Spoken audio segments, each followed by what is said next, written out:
श्रावण मास के कृष्ण पक्ष की कामिका एकादशी की कथा।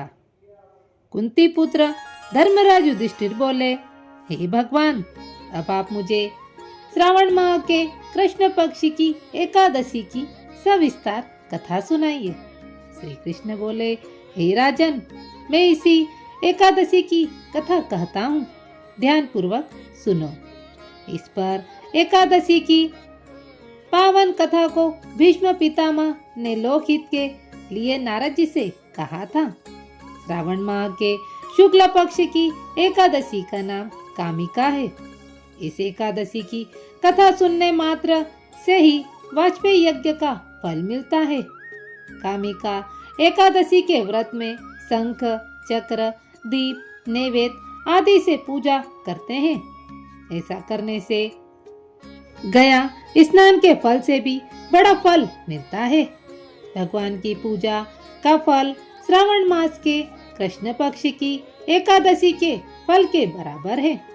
अतः भक्ति पूर्वक भगवान की पूजा न बन सके तो श्रावण माह के कृष्ण पक्ष की कामिका एकादशी का व्रत अवश्य करना चाहिए।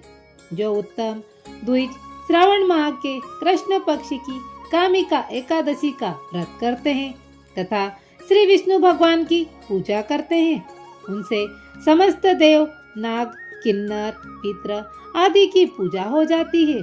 हे नारद जी, स्वयं भगवान ने अपने मुख से ऐसा ही कहा है। कामिका एकादशी के व्रत का तथा रात्रि जागरण से मनुष्य को कुयोनियां नहीं मिलती है और अंत में स्वर्गलोक को पाता है। जो मनुष्य इस एकादशी को तुलसी से भक्ति पूर्वक श्री विष्णु भगवान की पूजा करते हैं, उनके सम्मुख द्वीप जलाते हैं, वे इस संसार सागर में रहते हुए भी सभी दुखों से इस प्रकार अलग रहते हैं, जिस प्रकार कमल जल में रहते हुए भी जल से अलग रहता है। श्री विष्णु भगवान रत्न, मोती, मणि, आभूषण आदि की अपेक्षा तुलसी दल अधिक प्रसन्न होते हैं। हे नारद जी, मैं स्वयं भगवान के अत्यंत प्रिय तुलसी जी को नमस्कार करता हूँ। तुलसी जी के दर्शन एवं स्पर्श मात्र से मनुष्य की समस्त यम यातनाएं नष्ट हो जाती है।